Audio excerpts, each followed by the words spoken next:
Bismillahirrahmanirrahim. Alhamdulillah. Sallallahu ala nabiyyina Muhammad wa ala alihi wa ashabihi wa sallama tasliman katsira. Amma ba'd. Allahumma inna nas'aluka ilman nafi'an wa rizqan wasi'an wa 'amalan mutaqabbalan. Allahumma a'inna ala dzikrika wa syukrika wa husni ibadatik. Qala al-Imam al-Bukhari rahimahullahu ta'ala fi sahihihi babun qaulillahi azza wa jalla wa idza ra'aw tijaratan aw lahwan infaddu ilaiha. Al-Jum'ah ayat 11. Bab firman Allah Subhanahu wa ta'ala, wa idza ra'aw tijaratan, dan jika mereka melihat perdagangan, aw lahwan, atau keindahan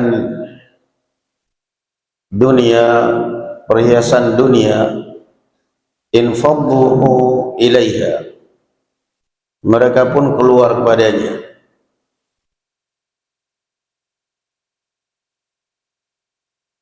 Qala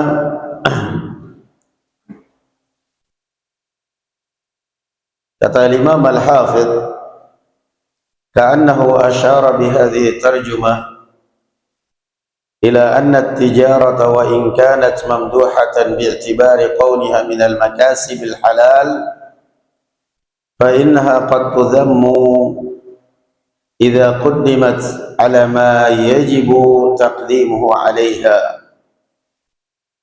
Al-Imam Al-Bukhari mengisyaratkan dengan bab ini bahwa sekalipun berdagang itu adalah halal dan boleh karena dia adalah pencaharian yang halal, namun kadang-kadang bisa tercela kalau sampai lebih didahulukan daripada kewajiban. Qala haddatsana Talq ibn Ghannam qala haddatsana Zaidah an Husain an Salim qala haddatsani Jabir radhiyallahu anhu qala bainama nahnu nusalli ma'an nabiy sallallahu alaihi wasallam, ketika kami sedang salat bersama Nabi sallallahu alaihi wasallam, yakni salat Jumat, idh aqbalat min asy-Syam 'irun tahmilu ta'aman, tiba-tiba datang rombongan dagang dari Syam yang membawa makanan, yang membawa bahan makanan. Fantalaqu ilaiha hatta ma baqiya ma'an Nabi sallallahu alaihi wasallam illa 12 rajulan. Mereka pun keluar berbelanja dan tidak tersisa di dalam masjid bersama Nabi kecuali 12 orang. Fanazalat wa idza ra'aw tijaratan aw lahwan infaddu ilaiha wa tarakuka qa'imah. Maka turunlah ayat ini. Surat Al-Jum'ah ayat 11. Kisah ringkas di dalam ayat ini, wa idza ra'aw tijaratan ayyuhalladzina amanu idza nudiya lis-salati min yaumil jum'ati fas'au ila dzikrillahi wa dharul bay' dzalikum khairul lakum in kuntum ta'lamun fa idza qudiyatis salatu fantashiru fil ardh wabtaghu min fadlillahi wadhkurullaha katsiran la'allakum tuflihun wa idza ra'aw tijaratan aw lahwan infaddu ilaiha wa tarakuka qa'imah. Dan jika mereka melihat perdagangan ataupun keindahan dunia, mereka keluar menemuinya dan meninggalkanmu berdiri khutbah. Qul ma 'indallahi khairun minal lahwi wa minat tijarah. Wallahu khairur raziqin. Katakanlah bahwa sesungguhnya di sisi Allah Subhanahu wa taala lebih baik daripada perdagangan dan keindahan yang kalian perebutkan, dan Allah sebaik-baik pemberi rezeki. Kisah daripada ayat ini, wa idza ra'au tijaratan, ketika itu Rasul sallallahu alaihi wasallam dan kaum muslimin sedang salat Jumat. Di tengah khutbah datang rombongan atau datang datang rombongan unta Dihyatul Kalbi. Dihya al-Kalbi, salah satu tokoh muslimin yang kaya, tokoh sahabat yang kaya raya, yang pernah malaikat datang dalam wujudnya, dalam wujud rupa dia, datang dari Syam. Ratusan ekor unta membawa barang, membawa perdagangan dari Syam ke Madinah. Parkir di samping masjid, karena tahu bahwa ini adalah hari Jumat, tahu di mana tempat berkumpulnya kaum muslim, tempat berkumpulnya orang, tempat keramaian, maka dia parkir di samping masjid. Saat itu Madinah agak susah untuk mendapatkan barang dagangan, sedang agak kesusahan. Sehingga ketika datang rombongan Dihyatul Kalbi, orang-orang pun berlomba mengambil barang untuk dijual kembali pulaan. Sementara yang di dalam masjid yang sedang sholat Jumat, duduknya udah miring kanan, miring kiri, miring kanan sambil ngeliat, dengarkan khutbah Rasul sallallahu alaihi wasallam sambil melihat kiri, sambil melihat ke barang dagangan. Ini kayaknya kalau saya nunggu sampai selesai Jumat gak kebagian saya ini. Namanya orang barakallahu fikum, sudah Allah ciptakan masing-masing pada jurusannya. Pedagang ketika melihat barang yang bisa didagangkan, bagi dia itu adalah kesempatan. Mereka pun melihat sambil mendengarkan khutbah Rasulullah, telinganya mendengarkan khutbah, matanya melihat barang dagangan, hatinya terabaikan, terlalaikan. Mereka berpikir, ini kalau saya nunggu sampai selesai Jumatan gak kebagian barang, habis. Satu keluar semua. Satu masjid yang tadinya full tinggal 12 orang. Tinggal 12 orang duduk di masjid mendengarkan khutbah Rasul sallallahu alaihi wasallam. Dan Rasul sallallahu alaihi wasallam meneruskan khutbahnya, gak peduli. Dan ini juga pentingnya pelajaran bagi kita untuk membiasakan tenang ketika orang dalam keadaan panik, ketika orang dalam keadaan ketakutan, ketika orang dalam keadaan barakallahu fikum resah, ketika orang dalam keadaan memperebutkan sesuatu. Belajar untuk biasakan tenang. Mereka keluar, tertinggal di masjid 12 orang. Rasul sallallahu alaihi wasallam meneruskan khutbahnya. Rasul sallallahu alaihi wasallam meneruskan khutbahnya dan tidak peduli dengan yang keluar ini tadi. Maka kemudian turunlah ayat, wa idza ra'au tijaratan aw lahwan infaddu ilaiha wa tarakuka qa'ima qul ma 'indallahi khairum minal lahwi wa minat tijarah wallahu khairur raziqin. Turunlah ayat ini. Ada celaan di ayat ini. Pada hakikatnya kalau mau dibilang apakah ada celaan, yang ada adalah peringatan.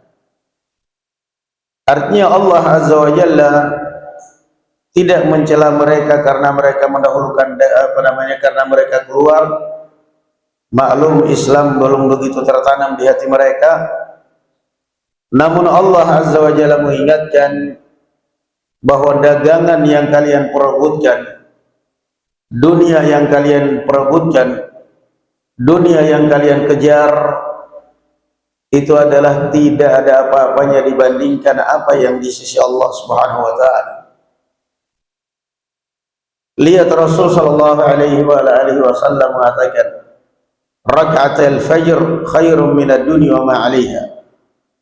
Rasul sallallahu alaihi wasallam mengatakan, dua rakaat salat sunnah sebelum salat fajar, sebelum salat subuh, lebih baik daripada dunia dan seisinya.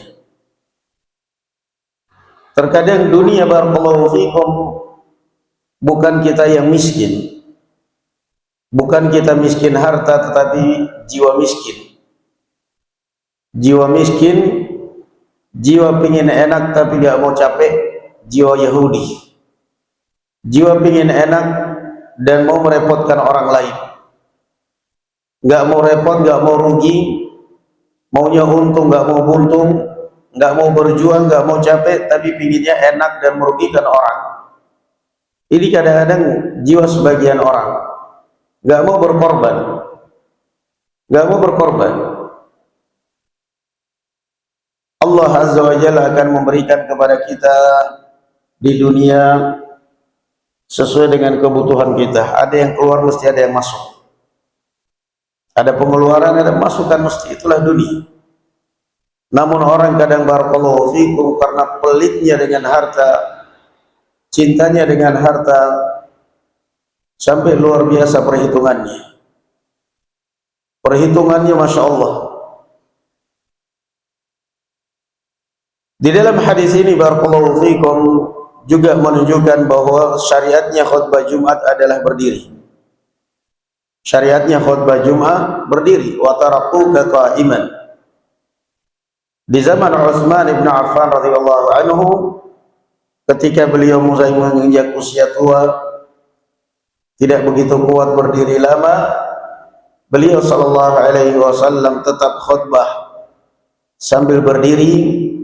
Ketika beliau sallallahu alaihi wasallam capek, beliau pun duduk, kemudian berdiri lagi setelah hilang capeknya. Itu yang dilakukan oleh Utsman Ibnu Affan radhiyallahu anhu arda. Juga dalam hadis ini ada pelajaran besar bagi kita ya ikhwan, bahwa dunia kalau kita prioritaskan, kalau kita utamakan, stres. Demi kerjaan gak sempat sholat, demi kerjaan gak sempat ngaji, demi kerjaan gak sempat belajar Al-Quran, demi kerjaan gak sempat sholat pada waktunya, demi stres gitu. Stres karena tidak ada penyeimbang, tidak ada nutrisi, tidak ada vitamin yang masuk di dalam hati kita. Yang ada kita pikirkan adalah sukses. Duit. Lama-kelamaan stres. Dunia seperti itu.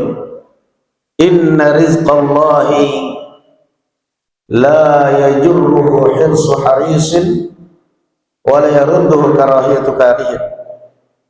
Rezeki Allah Subhanahu wa taala tidak bakal dipercepat dengan kerja banting tulang kamu, dengan ambisinya kamu, dengan rakusnya kamu. Enggak bakal kamu percepat rezeki dengan kamu, ambisinya kamu enggak. Wa la yarudduhu karahiyatu karihin. Dan juga tidak bakal dijauhkan oleh Allah darimu karena kebencian orang, karena dendam, karena hasadnya orang pada kamu. Kemudian Allah menjauhkan rezeki karena banyak yang memfitnah kamu, karena banyak yang menghasut kamu, karena banyak, enggak bakal. La yaruddu hirsu harisin wa la yajurru hirsu harisin wa la yaruddu karahiyatu karihin. Itu dunia prinsipnya. Di zaman Rasul sallallahu alaihi wasallam, dari hadis Anas bin Malik radhiyallahu anhu arda, syaka anna akhawaini fi ahdi Nabi sallallahu alaihi wasallam, ahaduhuma yahtarif wal akhar yajlisu 'inda Nabi sallallahu alaihi wasallam. Dua bersaudara di zaman Rasul Shallallahu Alaihi Wasallam, yang satu bekerja, yang satu belajar. Yang satu bekerja mencari dunia, yang satu bermajelis belajar pada Rasul Shallallahu Alaihi Wasallam.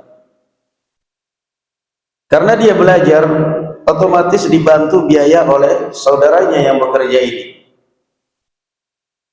Fasyakal muhtarif akhah, maka orang yang bekerja ini tadi mengadukan saudaranya kepada Rasul. Ya Rasulullah, saudara saya ini hanya belajar, saya capek membiayai dia. Mbok dinasihati supaya jangan hanya belajar, dia juga bekerja. Coba prinsip ekonominya Rasul Sallallahu Alaihi Wasallam yang diajarkan kepada kita semua umatnya. Beliau justru mengatakan, la'allaka turzaqu bih, bisa jadi justru Allah lancarkan rezekimu karena kamu membiayai dia. Ini kan pelajaran. Kadang-kadang orang tua ingin menyekolahkan anaknya tapi SPP-nya bakhil, SPP-nya serba minta keringanan, serba minta diskon, serba minta dan minta. Lalu apa kemudian dia kaya dari nggak mau SPP? Enggak juga, malah tambah susah hidupnya. Tambah susah hidupnya. Nah, dikiranya orang-orang yang ustadz-ustadz yang di pesantren, yang di madrasah itu, mereka beli beras pakai ikhlas, makan minum pakai ikhlas. Ya, nah, maunya anaknya pintar tapi mau mengeluarkan uang untuk biaya pendidikan anaknya, mau.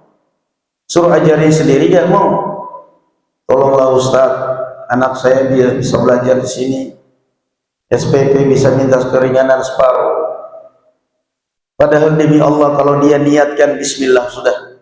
Biarkan, yang penting anak saya belajar, bisa baca Quran, pintar agama, saya akan biayai. Saya akan biayai, Allah akan melancarkan rezeki saya. Kalau dia niatkan begitu, Allah akan bukakan rezeki. Tapi memang dari awal dasarnya sudah sempit dada, matanya mata diskon, mata kortin, mata mata keringanan, minta diringankan, minta dan itu. Akhirnya kata Allah Azza wa Jalla, kamu sudah sempit dada, bagaimana saya lapangkan rezekimu? Dadamu sudah sempit, ya segitu pendapatan kamu. La'allaka turzaqu bih, kata Rasul, bisa jadi justru rezeki kamu Allah bukakan karena kamu biayai dia. Coba kamu biayai, dan itu terbukti. Banyak orang tua anaknya kuliah, kok bisa rezekinya lancar? Semester bayaran, wisuda bayaran, bayaran sampai 5 juta, pengambilan ijazah bayaran, dia bisa. Begitu selesai kuliah, wisuda S1, S2, Pak, Bu, saya sudah selesai kuliah, barangkali ada modal 5 juta aja untuk buka usaha kecil-kecilan sambil cari kerja. Nggak ada duit, nggak bisa, nggak dapat. Aneh.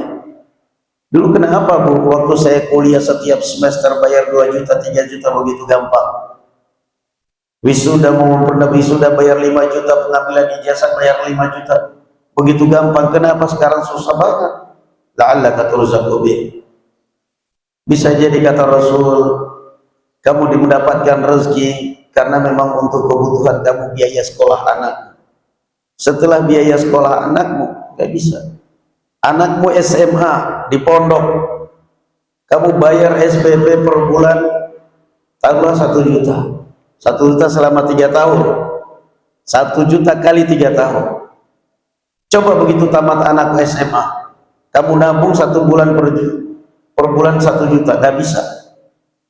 3 bulan anak saya di SMA di pondok, per bulan 1 juta. Coba sekarang anak saya sudah tamat, sudah kembali, saya nabung per bulan 1 juta, biar 3 tahun bisa sekian, nggak bisa juga. Kenapa? Rezekinya sebatas itu. La'allaka turzaqu bih. Nah, maka itulah dunia. Kita memberi, Allah memberi. Kita pelit, Allah tahan. Nah, Sehingga barakallahu fikum, di antara sifat orang yang mukmin yang baik adalah yahsabuhul jahilu aghniya min at-ta'affuf. Orang yang tidak tahu keadaan di dalam rumah dikira bahwa ini adalah orang kaya, banyak duit, fulus, padahal sebenarnya dia nggak banyak duit. Dia sendiri sebenarnya pusing pikirannya. Tetapi apa? Dia nggak pernah ngeluh pada orang, kelihatan santai. Dia nggak pernah curhat ekonomi pada orang, sehingga orang melihat yahsabuhul jahilu aghniya min at-ta'affuf. Orang lain melihat ini orang banyak duitnya. Ini orang banyak duitnya berarti. Tapi sebenarnya bukan karena banyak duit, cuma dia punya harga diri. Dia tidak mau merendahkan diri di hadapan orang yang berduit. Dia tidak mau merendahkan diri hanya karena dunia, tetapi dia punya izzatun nafs. Nah, dia punya harga diri, barakallahu fikum. Dia punya harga diri. Kasautu jamil as-sabri wajhi fasanahu Allahu an kulli dalili. Dia menghiasi wajahnya, dia menghiasi dirinya dengan sabar, sehingga Allah Azza wa Jalla menjaga dia dari kerendahan. Na'am, barakallahu fikum, wallahu a'lam bis-shawab. Walhamdulillah. Assalamualaikum warahmatullahi wabarakatuh.